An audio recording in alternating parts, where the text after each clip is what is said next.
Darkcast Network. Indie pods with a dark side. Hello, I'm Jackie Moranti. I host Cause of Death 100 Seconds to Midnight, and I'll be your guide for this special Darkcast Network event as we embark on our Cruel Summer Part 1. Summertime. Usually it's about vacations, like going to the beach, cooling down in the swimming pool, and lots of ice cream. These are much different scenarios than what we see a few months later in autumn. The fall months bring us an array of leaf colors, pumpkin spice everything, and spooky season. For all of us here at Darkcast Network, spooky season is a year-round event, which is why we would like to present to you A Cruel Summer. True crime and paranormal stories that occurred during summertime. My name is Brenda, and I'm the host of Horrifying History, where dark history and the paranormal collide. And today, I will tell you all the story of the ghost of the headless Mary Gallagher. Now, Griffintown is a historic neighborhood in Montreal, Quebec, in Canada. It was first populated in the early 19th century by mostly Irish immigrant workers who were building some of the most famous places in Montreal today, like the Port of Montreal and the Lachine Canal. In the 1960s, this neighborhood started to depopulate, and since the 2010s, it has been seeing new life as it has been redeveloped. Located near the Lachine Canal, this neighborhood was like any other 19th century industrial slum. It was filled with stables, taverns, mills, and warehouses. Drifters, laborers, and their families all called this place home. But on June 27, 1879, this neighborhood gained a gruesome reputation that lives on today, even though everyone who was involved is now long gone.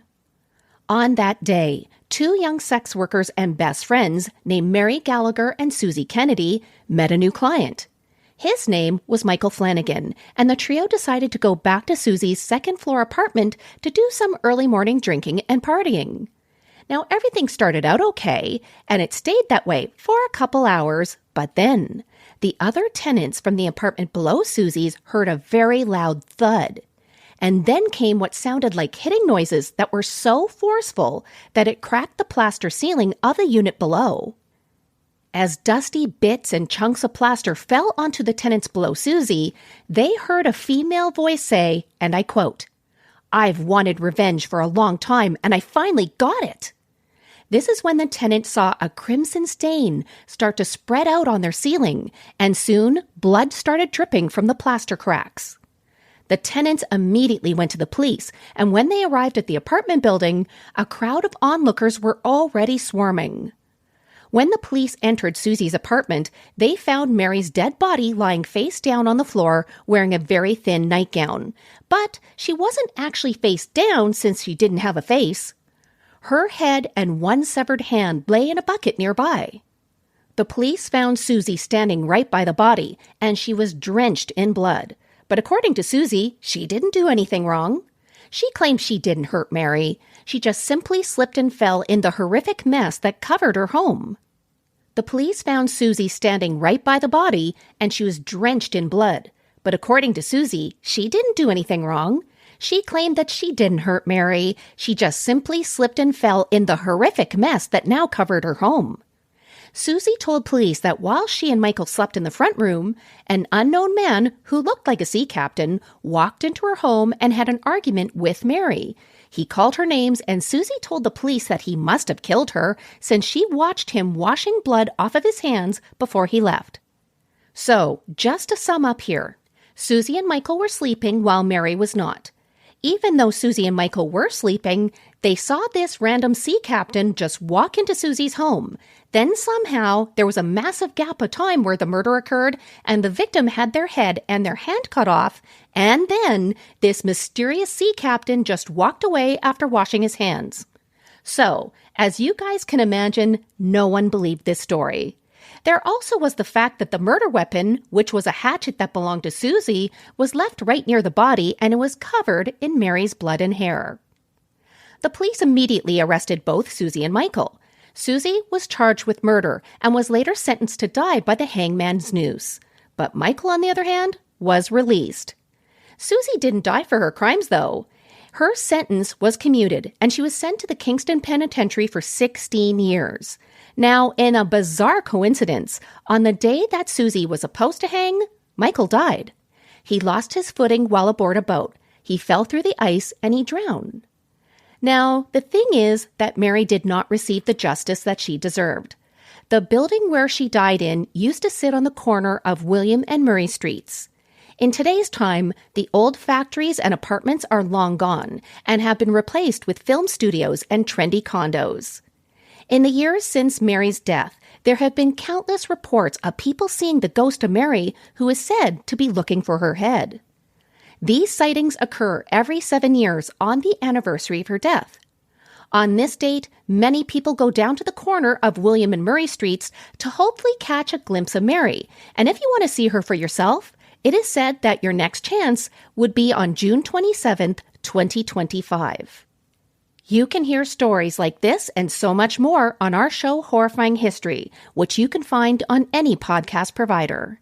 You also can follow us on Facebook at Horrifying History, on Instagram at Horrifying_History, and on Twitter at Horrifying HIST1. Hey everybody, my name is Josh. And I'm Jamie. And we are from the Paranormal Peeps podcast. And we have a great story for you guys lined up tonight. And it's going to be a Japanese ghost story. Yeah, so their big spooky season, for us in the States, it's in October. For Japan, it's actually in the summer. Yeah, which seems a little strange. Well, for us, because we weren't brought up in that culture, but I find it fascinating nonetheless. I do too. I like seeing how other cultures differ from ours. Yeah. And so what is the one belief that they have about the summertime ghost season, essentially? I don't know. They believe that their ancestors come back and they'll leave fires, inviting fires for them to come and hang out with their families. Is it like fires for them to find their way to their still living relatives? And yeah. In as cases were, but yeah. Yeah.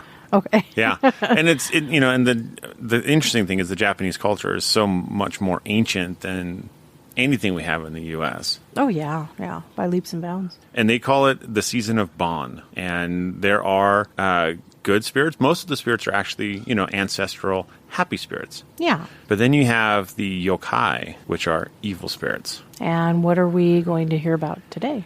I would say let's figure that out at the end of this wonderful story. Okay, let's get to it. So, the name of the story is Ingwa Bananshi. Is it Bananshi? It looks like Banshee to me. It looks like Banshee, but I don't think it's spelt the same way. So, we'll just say Banshee, that's fine too. It actually essentially translates into the Tale of Ingwa. Okay. So, maybe it's Banshee. I mean, it's kind of have Banshee-like characteristics, so. Okay, well, let's get straight to it then. The daimyo's wife was dying, and knew that she was dying. She had not been able to leave her bed since the early autumn of the 10th Bunsai, and it was now the 4th month of the 12th Bunsai, the year 1829, by Western counting, and the cherry trees were blossoming. She thought of the cherry trees in her garden, and of the gladness of spring.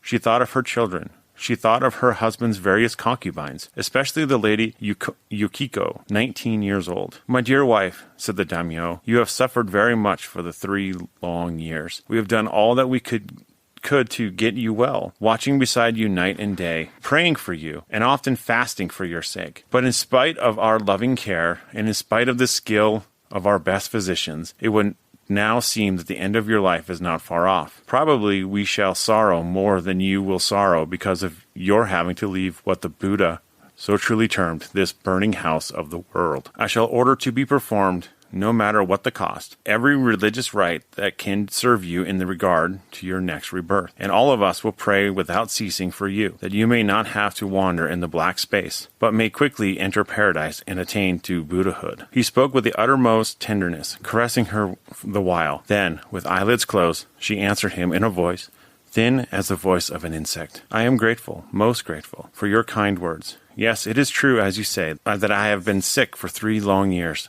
and that I have been treated with all possible care and affection. Why indeed shall I turn away from the one true path at the very moment of my death? Perhaps to think of worldly matters at such a time is not right, but I have one last request to make, only one. Call here to me the Lady Yukiko, and you know that I love her like a sister. I want to speak to her about the affairs of this household. Yukiko came at the summons of the Lord, and in obedience to the sign from him, knelt down beside the couch. The daimyo's wife opened her eyes and looked at Yukiko and spoke. Ah, here is Yukiko. I am so pleased to see you, Yukiko. Come a little closer, so that you can hear me well. I am not able to speak loud. Yukiko, I am going to die, and I hope that you will be faithful in all things to our dear Lord, for I want you to take my place when I am gone. I hope that you will always be loved by him, yes, even 100 times more than I have been, and that you will very soon be promoted to a higher rank, become his honored wife. And I beg of you always to cherish our dear Lord. Never allow another woman to rob you of his affection. This is what I want to say to you, dear Yukiko. Have you been able to understand? Oh, my dear lady, protested Yukiko. Do not, I entreat you, say such strange things to me. You well know that I am of poor and mean condition. How could I ever dare to aspire to become the wife of our Lord? Nay, nay, returned the wife huskily. This is not a time for words of ceremony. Let us speak only the truth to each other. After death, you will certainly be promoted to a higher place. And I now assure you again that I wish you to become the wife of our Lord. Yes, I wish this, Yukiko, even more than I wish to become a Buddha. Ah, and I have almost forgotten. I want you to do something for me, Yukiko. I know that in the garden there is a Yeizakura, which is brought here the year before last from Mount Yoshino in Yamato. I have been told that this is now full bloom. I want to see it in flower. In a little while I shall be dead. I must see the tree before I die. Now, I wish you to carry me into the garden at once, Yukiko, so that I can see it. Yes, upon your back, Yukiko. Take me upon your back. While thus asking, her voice was gradually becoming clear and strong, as if the intensity of the wish had given her new force. Then she suddenly burst into tears. Yukiko knelt motionless, not knowing what to do, but the Lord nodded assent. It is her last wish in this world, he said. You always loved cherry flowers, and I know that she wanted very much to see that Yamato tree in blossom. Come, my dear Yukiko, let her have her will. As a nurse turns her back to a child, the child may cling to it. Yukiko offered her shoulders to the wife and said, Lady, I am ready. Please tell me how I can best help you. Why, this way, responded the dying woman, lifting herself with an almost superhuman effort by clinging to Yukiko's shoulders. But as she stood erect, she quickly slipped her thin hands down over her shoulders, under the robe, and clutched the breasts of the girl, and burst into a wicked laugh. I have my wish, she cried. I have my wish for the cherry blossom, but not the cherry blossom of the garden. I could not die before I got my wish, and now I have it. And oh, what a delight. And with these words, she fell upon the crouching girl and died. The attendants at once attempted to lift the body from Yukiko's shoulders and to lay it upon the bed. But strange to say, this seemingly easy thing could not be done. The cold hands had attached themselves in some unaccountable way to the breasts of the girl, appearing to have grown into the quick flesh. Yukiko became senseless with fear and pain. Physicians were called. They could not understand what had taken place. By no ordinary methods could the hands of the dead woman be unfastened from the body of her victim. They so clung that any effort to remove them brought blood. This was not because the fingers held.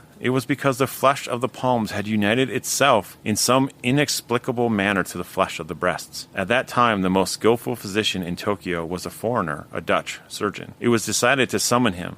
After a careful examination, he said it could not understand the case, and that at the immediate relief of Yukiko, there was nothing to be done except cut the hands from the corpse. He decided that it would be dangerous to attempt to detach them from the breasts. His advice was accepted, and the hands were amputated at the wrists, but they remained clinging to the breast, and they soon darkened and dried up, like the hands of a person long dead. Yet this was only the beginning of the horror. Withered and bloodless, though they seemed, those hands were not dead. At intervals, they would stir stealthily, like great gray spiders, and nightly thereafter, beginning always at the hour of the ox, they would clutch and compress and torture. Only at the hour of the tiger, the pain would cease.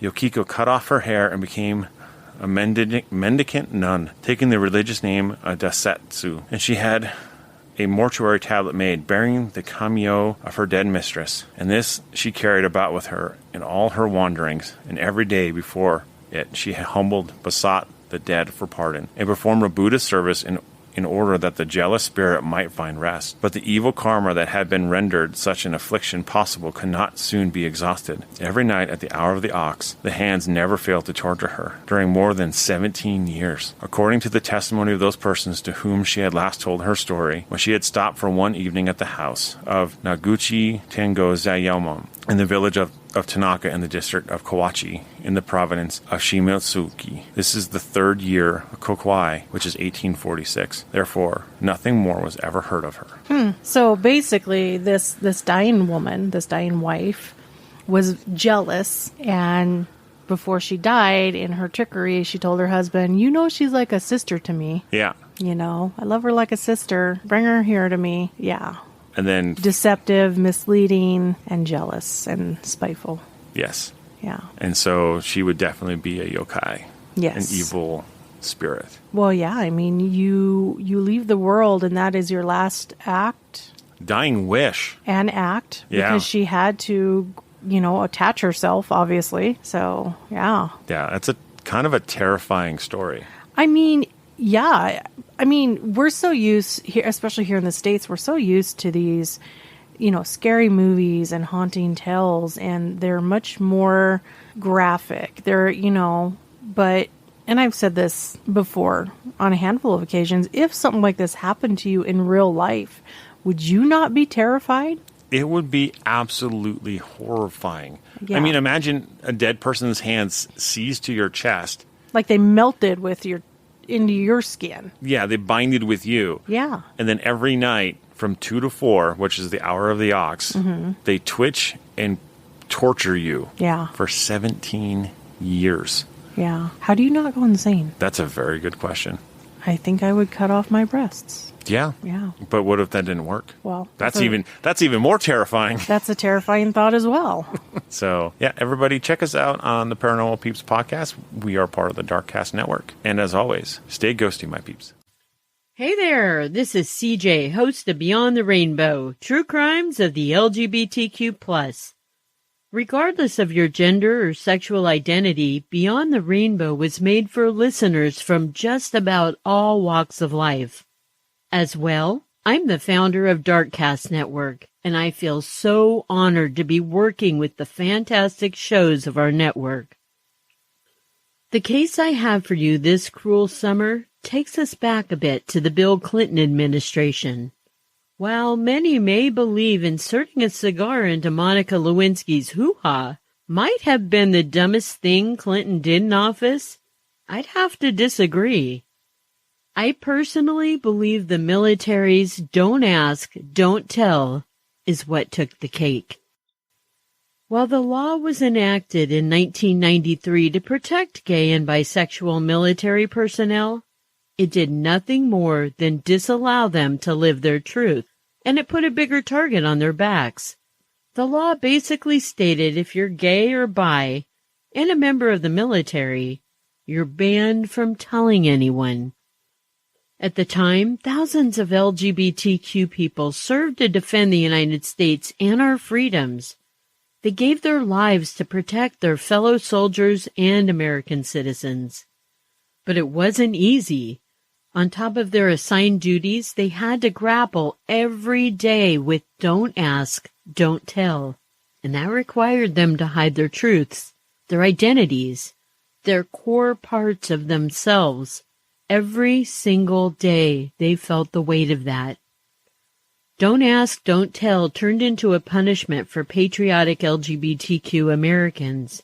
And all they wanted to do was serve their country and fight for freedoms Americans are supposed to have. More than 13,000 qualified service members were discharged under that policy. Some even lost their lives due to it because they were frightened to report harassment, like Private First Class Barry Winchell, who I covered in Season 9, Episode 15, when Barry met Callie, and the young man whose case I'm presenting for you today. In 2010, President Obama revoked the "don't ask, don't tell" policy, much to the delight of the LGBTQ community. This particular case I'm going to tell you about was a 29-year-old gay military man in the summer of 2009. just before the Don't Ask, Don't Tell policy ended. August Provost was a handsome black Navy sailor from Houston, Texas. In 2009, he was assigned to the Camp Pendleton Naval Base near San Diego, California. August had a secret he was supposed to be keeping. Otherwise, he could be discharged from the Navy, or worse. Before the military, August was a proud and open gay man, and he presented masculine. As a naval sailor, and if y'all don't mind, I'd like to avoid calling him a seaman. There's just too many sexual connotations associated with that word. As a naval sailor, aside from his family, only a select few he really trusted knew about his sexual identity. Friends and family described August as a harmonious man, non-judgmental, fully accepting of just about everyone, no matter their sexual or gender identities or ethnicities. August was also very loving, and he had a beautiful, contagious smile. The beginning of June 2009, however, he was being bullied at his naval base. August complained to the members of his family that he was being harassed by a fellow sailor that knew he was gay. His sister told him to report the other sailor to his commanding officer, but with the Don't Ask, Don't Tell policy in place, August was reluctant to do so. Instead, August, who was non-confrontational most of the time, he just sat on the harassment and let it happen. The night of Tuesday, June 30th, 2009, August had taken his post in the guard tower at Camp Pendleton. At some point, his killer had also gained entry to the tower and confronted August. Then his killer shot him multiple times, leaving August to die at his sentry post. The killer left the tower, and he tried to set it ablaze to hide the evidence of the murder. August's body was found the following day on Wednesday, July 1st, 2009. While many of August's family and friends felt August was the target of a hate crime for being gay, his commanding officer and other military personnel didn't believe this was the case. They seemed to think it was coincidental, and since he was murdered while on sentry duty in the tower, had any other soldier also been assigned to that detail that night, they too would have been murdered in the same manner. But a military investigation into August's murder ensued, and the next day another sailor was arrested and placed into the Navy's custody in the brig of Camp Pendleton. There was strong evidence against 32-year-old Petty Officer Jonathan Campos. The Navy felt Jonathan, who'd been pulled over for a driving under the influence charge earlier in June, they felt like he was retaliating for any punishment he received for the DUI. They also believed that he planned to set fire to the watchtower regardless who was in it, and when he came across August, he stole his gun and fatally shot him. However, many others surmised Jonathan was hiding insecurities about his own sexual identity, and that he killed August to keep everyone from finding out he too was gay or bisexual. Simply put, Jonathan thought August was going to out him, but there's no concrete evidence for either theory. Friday, July 31st, 2009, military police checked on Jonathan in his holding cell around 12:20 p.m. He was checked on less than an hour before this, and everything seemed fine. But during this 12:20 check, Jonathan was unresponsive and he was rushed to a hospital where he was pronounced dead. Jonathan had taken his own life via self-asphyxiation. He had stuffed into his mouth and ingested an incredible amount of toilet paper, and this caused him to suffocate. The completion of suicide left many to believe Jonathan had killed August in order to keep his secrets about his own sexual identity. It's unknown whether Jonathan and August had something sexual going on with one another. August did have a boyfriend back home in Texas at the time of his murder. And because Jonathan took his own life, August's family felt that Jonathan took away any closure and answers as to why their beloved August was killed. Rest in power, August. Remember, It's not a crime to be gay, unless you're a murderer. And Darkcast Network, you rock. Guess what? Chicken butt. Summertime, living sleazy. Sweating your balls off. Absolutely. Seriously, what summer means when you hit a certain age, it is time to chuck your children into the arms of whoever will take them so they don't drive you insane. Anybody want this kid?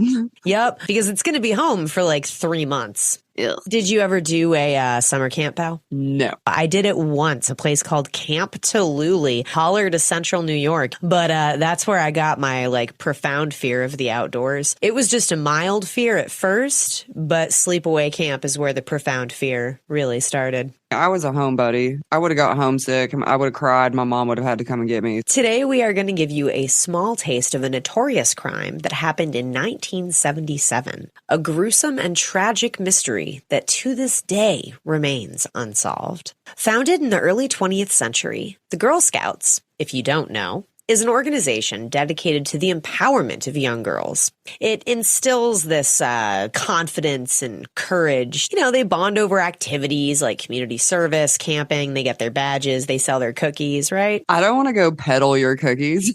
I was into that because I was a fat kid and I was like, yeah, I want to get some badges for selling cookies to myself. So it's fairly innocuous, promise of a good time, and it shouldn't be dangerous, right? It shouldn't be. June 13th, 1977 marked one of the most terrible and shocking crimes in Oklahoma history, which kicked off an investigation that would continue for decades. The now abandoned Camp Scott is in a densely wooded location on 410 acres in Mays County, Oklahoma. Camp Scott, a cornerstone of Oklahoma Girl Scouting, had been operated by generations of Girl Scouts going as far back as 1928. Many parents of the campers had experienced this 2-week getaway themselves and looked forward to sharing the experience with their littles. Get out by, go swimming and shit. See Go do some shit. Make some friends. Earlier that day, 10-year-old Doris Denise Milner expressed hesitation about the trip to her mom, but was convinced to board the bus on the promise that her parents would pick her up if she felt like coming home once she got there. Like, hey, you know, try it out, see what happens. We'll come and get you. Might be more fun than you think. Months leading up to this particular trip, there was some very odd activity happening around the camp. A counselor found that one of the tents had been slashed open. Others on the campground reported some of their items were missing. Some heard strange noises off in the distance. And one counselor even found that a donut had been stolen from a box of a dozen, and in its place was a handwritten note, which, first of all, ew. Do not replace a donut with a note. That don't is stick not your dirty note in my donuts. Yeah. Ew. Nasty because son now, bitch. depending on where that donut is, 2 to 4 donuts are inedible. Yeah, because they've touched your grimy note. Yeah. Like, keep your folded up, greasy threat paper away from the donuts. Donuts and threats don't go together. Anyway, this glazed threat said, We are on a mission to kill 3 girls in tent 1. ugh. All of these incidents, all of the shit, including that. Including the note and the donuts. Yeah, it was all dismissed as a prank. I don't like it. On the first night of camp, a thunderstorm rolled in, and the girls and their counselors all hunkered down in their tents to go to sleep. In order to keep a close eye on the scouts, the counselors had the tents fanned out around their own sleeping quarters. Milner was in the farthest tent, accompanied by 8-year-old Lori Lee Farmer and 9-year-old Michelle Heather Goose. Lori Farmer, a bright little girl who was said to be mature beyond her years and the youngest Girl Scout at camp that week, was excited to write home to her family in Tulsa. She told her loved ones about her 2 new friends and her roommates. No stranger to Camp Scott, having attended the camp the year prior, Michelle Goose was a shy, athletic girl with a love for plants. In fact, before leaving her home in Broken Arrow, her mother, Georgianne, told a newspaper that Michelle insisted she take care of her plants while she was away at camp. African violets were one of her favorites. Having sold enough Girl Scout cookies to be able to attend camp with her friends, Denise Milner had been excited about going to camp. She was a straight-A student and had already been admitted to a Tulsa school that was created for exceptionally bright students. However, at the last minute, her friends backed out and Denise reluctantly went alone to camp. She was not keen on the idea of leaving her mom and her 5-year-old sister. On the bus, Denise cried. After the trio finished their letters, the girls gathered for story time before heading to bed. During story time, Denise was again upset and asked to call her mom. One of the Kiowa counselors, a young woman named Dee Elder, comforted Denise. After some convincing, Denise agreed she would wait and call her mom the next day. Meanwhile, as the girls were winding down for the evening and the first day of camp was coming to a close, a counselor in the Comanche unit stared out into the dark night. Through the dense trees, movement caught her eye. A dim light was moving through the woods toward the Kiowa unit. Anybody walking through that camp, unless you had a good flashlight, it'd be pretty much pitch black, Wilson said. As with any camp, the first nights are always loud. Excited campers enjoyed their newfound freedom with their friends, away from their parents and free to do whatever they wanted. You know, within reason. Around midnight, Counselor Carla Wilhite heard some campers giggling outside near the latrine. She woke up, got the girls, and okay, go back to bed, brought them back to their campsite. Probably was really annoyed. Again, at 1:30 a.m., Wilhite was awakened by girls giggling in Tent 6. From the door of her tent, Wilhite shone a flashlight toward their tent and hollered, "Go to sleep!" Then, Wilhite and a fellow counselor, Dee Elder, walked over to Tent 6 to get these girls to quiet down. They were just like, I'm a party all night. We do what we want. From the darkness behind tents 1 and 2, Wilhite heard a low guttural sound or a moaning coming from the woods. Though they assumed it was an animal, when Wilhite went to investigate and shone her flashlight in the direction of the noise, the sound stopped. She turned around and started going back to her tent. As soon as she did that, with the light not being shined in that direction anymore, the sound started back up, Wilson said. So she turned around a second time and started walking back that direction. And as she shined the flashlight in that direction again, the sound stopped again. Wilhite would say later that when she was back in her tent trying to fall asleep, she could still hear that sound. I wouldn't be able to fall asleep. No. I mean, this day and age with cell phones, definitely would have called someone. I'd have like, ah. Right. Yeah. But, you know, again, this is 1977. So around the same time, a camper in tent 7 saw a light approaching the tent. Suddenly, the light flooded the tent and a male figure stood in the entryway. Terrifying. Right? Jesus Christ, those poor kids. Just as quickly as he appeared, he disappeared back into the dark, closing the flap of the tent behind him, which, by the way, the tents that these kids were in were basically just like, it was like an 8x10 wooden pallet with like some cots. With like a cloth tent around it. No security. No. Just open flaps in a tent. I wouldn't sleep in that shit. Bugs are definitely getting in. Oh my God. Yeah, forget it. Definitely. Forget it. If this dude's getting in, so are spiders for sure.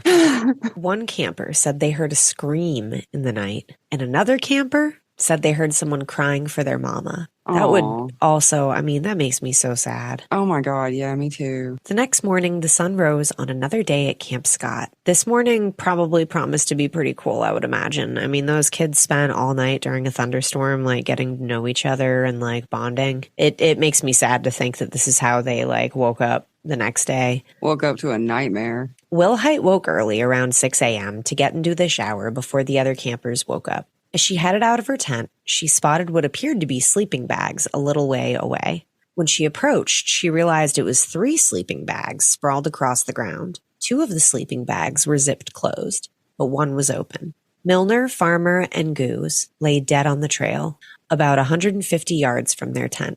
2 bodies were stuffed into the bottom of their sleeping bag, while one was left out into the open. The young girls had been brutally sexually assaulted before being bludgeoned and strangled to death.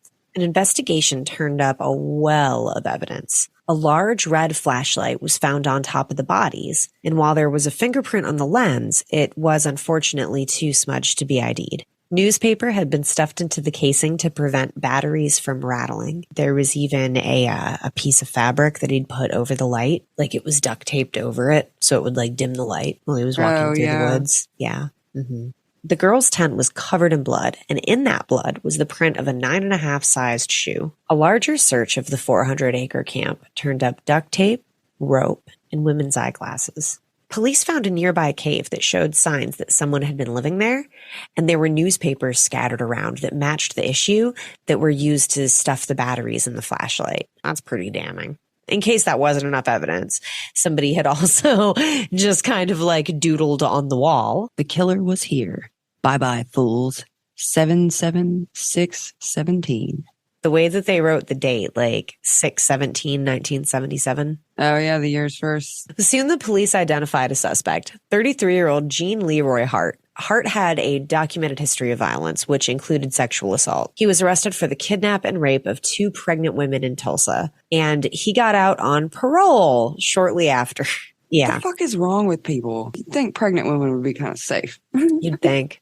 Oh, he was in and out of jail. Burglary charges. Managed to escape in 1973. Escaped fucking jail. Like, just got out. Well, it was the 70s. It was the 70s. He probably had a damn poster of some bikini-clad sweetheart in his cell. Yeah, with a big hole behind it. Yep.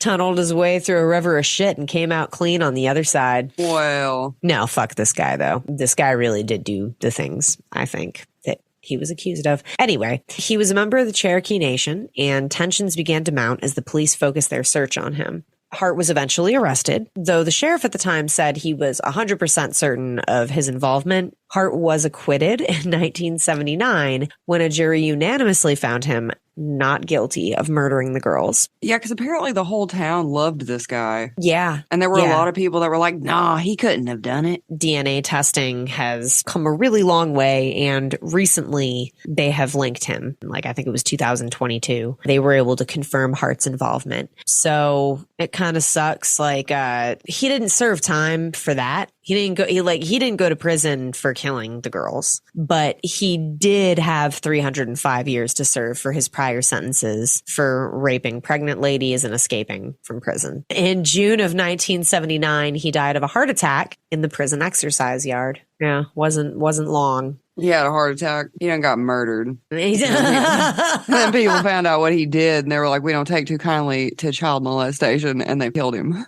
'Tis possible. Eventually, Camp Scott was shut down. Alleging negligence, 2 of the victims' families sued the Magic Empire Council, which ran the Girl Scouts of Eastern Oklahoma, for $5 million.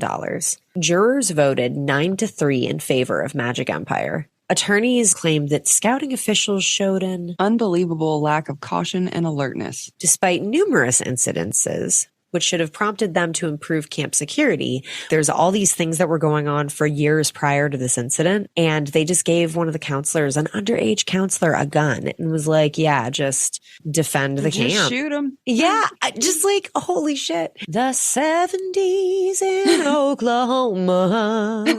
Just shoot him. Richard Goose, the father of Michelle Heather Goose, helped the state legislature pass the Oklahoma Victims Bill of Rights. He also went on to found the Oklahoma Crime Victims Compensation Board. Lori Lee Farmer's mother, Sherry Farmer, founded the Oklahoma chapter of the Parents of Murdered Children Support Group. There's never any good that comes out of anything like this, but time has gone on. It's been like 45 years and people are still feeling the effects of it. And if you want to take an even deeper look at this disturbing case, Hulu actually did come out with a documentary called Keeper of the Ashes, the Oklahoma Girl Scout Murders. It is hosted by superstar celebrity Kristen Chenoweth. Chenoweth said of this incident that occurred as an 8-year-old girl to children that she vaguely remembers passing in the hallways of school, quote, "This happened. There's no closure. There's no pretty red bow at the end. And when I think of those 3 girls, I wonder, what's the best way to honor them? And that's why I've come back home to find answers once and for all and make it about me." It has to be seen to be believed, honestly. It's very self-congratulatory about her survival of something that she wasn't even there for. Joanna Wright, a girl who was legitimately affected by this nightmare, almost chose tent number 7 in the camp's Kiowa unit, but ultimately chose another tent.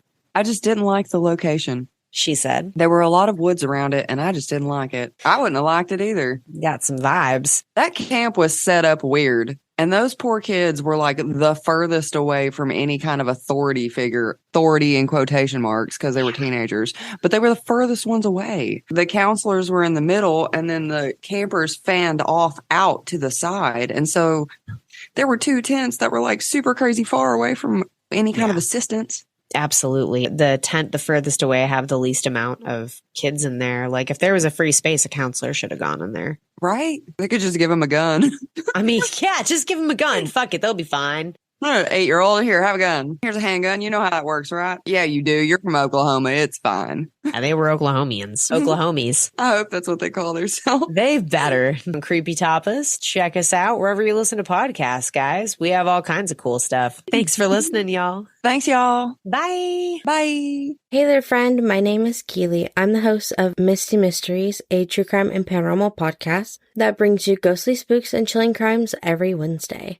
Today I'm telling you about the well-known case known as Lady of the Dunes, a former Jane Doe case, but still unsolved homicide.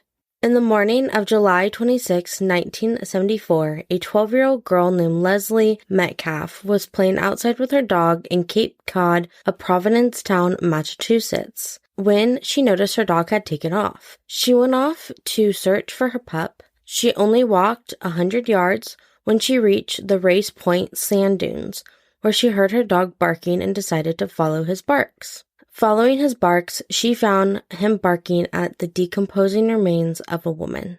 The woman was found naked, lying face down. Half of her body was on a green beach towel, as if she had been sharing the towel with a friend. Her head rested on regular blue jeans and a blue bandana that had been folded and was covered in blood. She had green eyes and auburn hair. Her toenails had been painted a pink color. Her hair had been tied back with a golden flaked hair tie, but her ponytail had been very disheveled. She was determined to be between the ages of 25 to 40 years old. She was 5 foot 6 inches, but initially police believed her to be 2 inches taller at 5 foot 8 inches. She weighed 145 pounds with an athletic build, and though some of her teeth had been missing, presumably taken by her killer, it was determined she had expensive dental work done, including crowns ranging between $5,000 to $10,000. When her remains were found, it was believed she could have been deceased anywhere between 10 days to 3 weeks, but it wasn't hard for police to mark her death a homicide. Her hands had been removed at the wrist and taken from the scene. Teeth were taken from her mouth, and she had been nearly decapitated.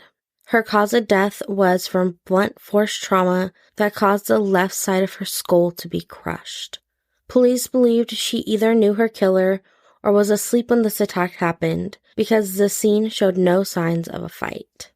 On the scene, very little evidence to basically none was found. What was found on scene were footprints approaching her remains and stopping a few yards away.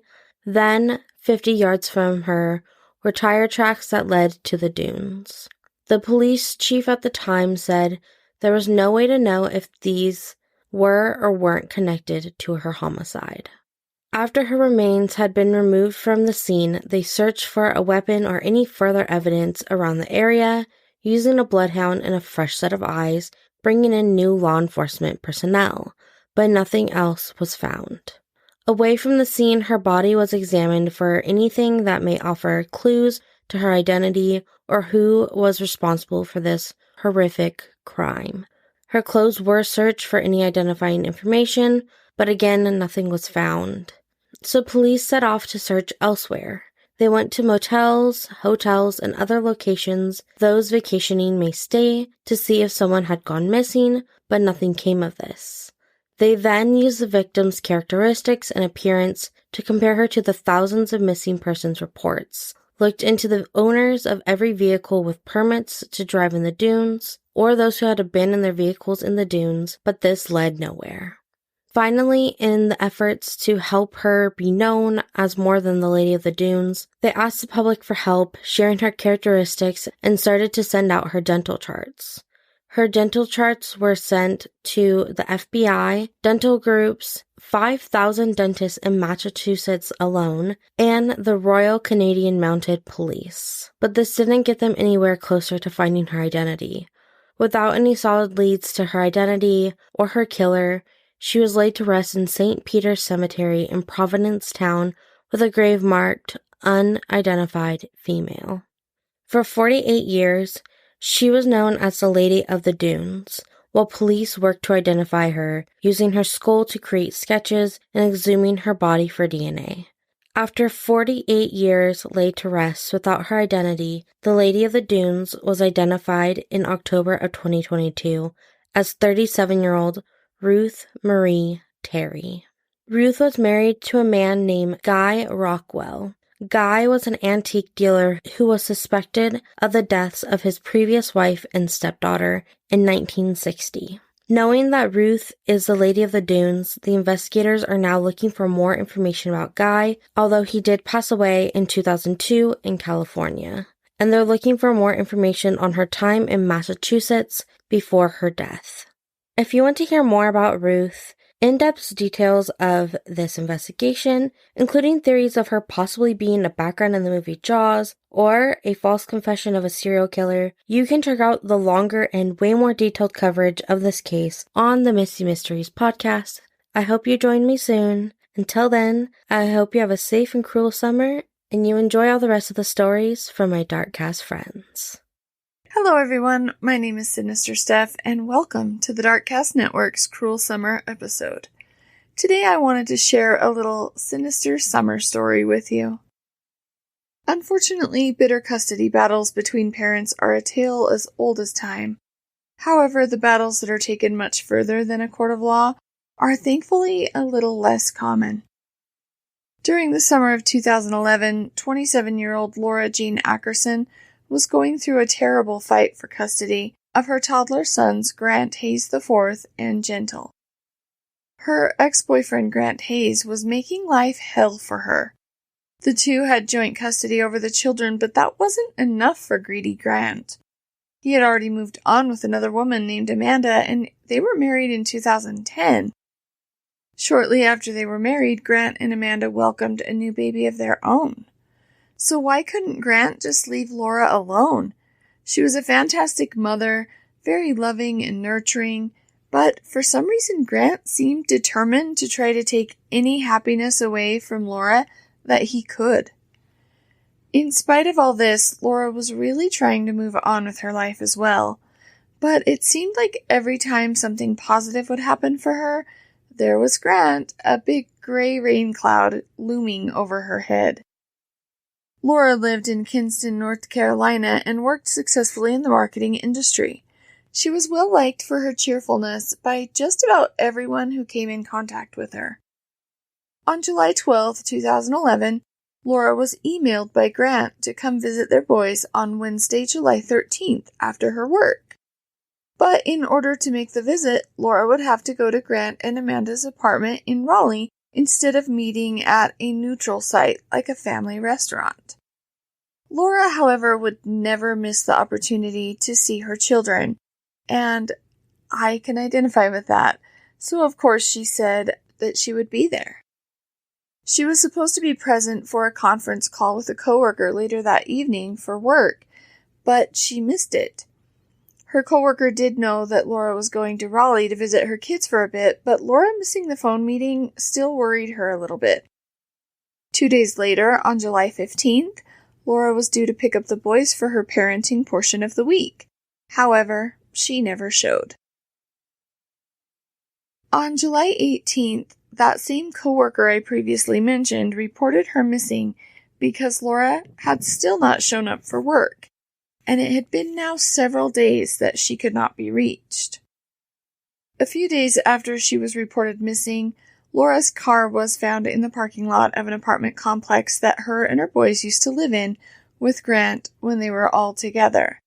The complex was in Raleigh. On July 24th, Laura's remains were discovered in Richmond, Texas. She had been dismembered.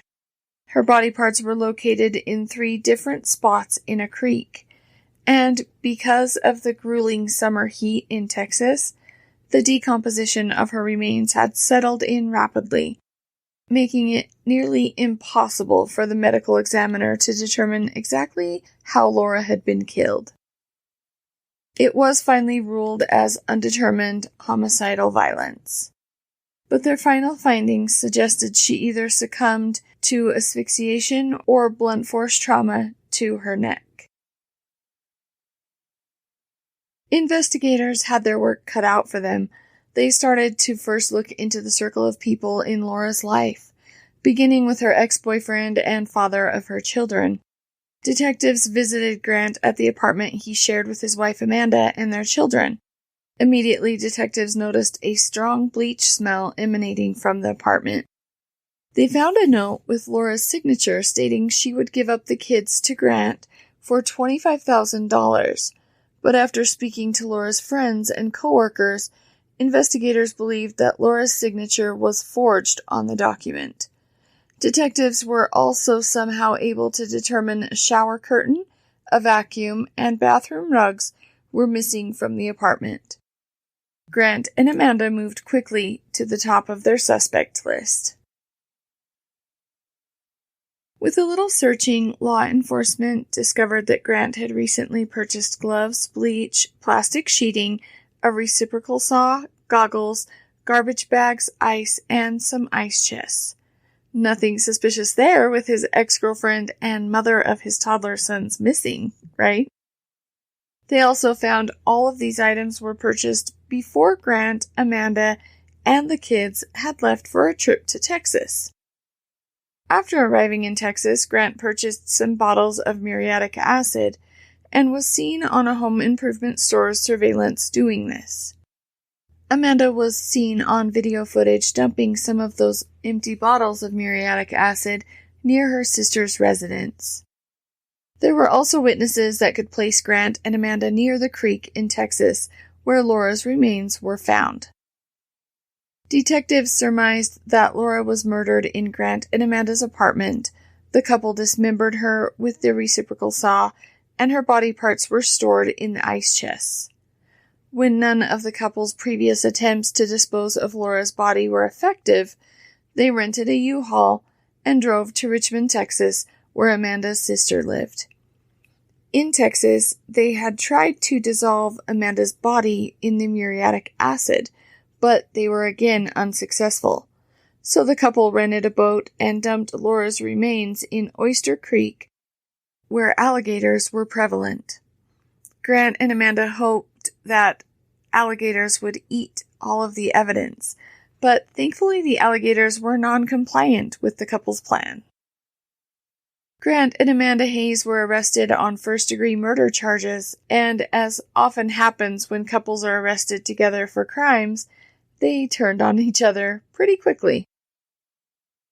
Amanda insisted that she was fearful of Grant, and he threatened her if she didn't help him. Grant insisted that Amanda had strangled Laura to death, but it was an accident. I don't know how you accidentally strangle someone. 2 years later, in 2013, Amanda and Grant would have separate trials. Amanda's defense was once again that she was coerced by her violent, scary husband to play a part in the murder of Laura. Her defense team painted Grant as a classic sociopath who murdered Laura without Amanda's knowledge, and then Grant tricked Amanda into the trip to Texas to dispose of Laura's body parts. Amanda's sentence was lowered from first-degree murder to second-degree murder. Before the end of the court proceedings, Amanda apologized to just about everyone. Laura's family, her sons, Grant's family, the courtroom. The judge told her she most likely could have saved Laura's life, but had chosen not to. Amanda was found guilty, and by the time her trial concluded in February 2014, she was sentenced to a 13 to 16-year incarceration. She received an additional 20 years for tampering with evidence and trying to feed Laura's body parts to alligators. As soon as her trial was over, she served Grant with divorce papers. Imagine that. Grant's trial went a little differently. After introducing over 500 pieces of evidence and interviewing 47 witnesses on the stand, the prosecution played the jury a song. What I haven't mentioned yet is that Grant was a musician. His stage name was Grant Hayes, Haze. The song they played was written and recorded by Grant himself, now the defendant in his own trial.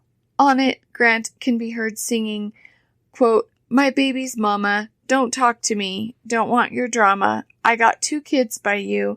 I can't take any more from you. I put a price tag on your head. You must have told your attorney I got intentions on killing you. You must have told your attorney I got intentions on killing you." End quote. Other verses of the song are, quote, "Give in to me, I want it all. I want your scream, I want your crawl. I'll make you bleed. I'm not the one to make you scream, I'm just the one to make you bleed. Don't raise your arms, you can't stop me. I'll put my hands on your throat and squeeze." End quote. He titled the song Broomstick Rider, which of course in itself seems like a reference to his ex being a witch. This song isn't really a ballad, as you can imagine. It has more of a hip-hop rap vibe to it, and it's actually still available to hear on YouTube, but I wouldn't recommend it. It's not a great song. After the song was played, the prosecution rested its case, which was probably a great place to rest. Grant had pretty much said it all in his musical verses, and it didn't seem metaphorical at all. The jury came back with a guilty verdict. Grant was sentenced to life in prison without the possibility of parole. And that, my friends, concludes my cruel summer story with Darkcast Network and the disturbing murder of Laura Ackerson. Thank you for listening to Sinister Story Hour and all of my other favorite podcasts from the Darkcast Network. We wish you a sinister summer. Well, if I wasn't sweating from the heat, I'm certainly sweating from the variety of chilling tales just told. Tomorrow we'll release part 2 of our Cruel Summer Tour.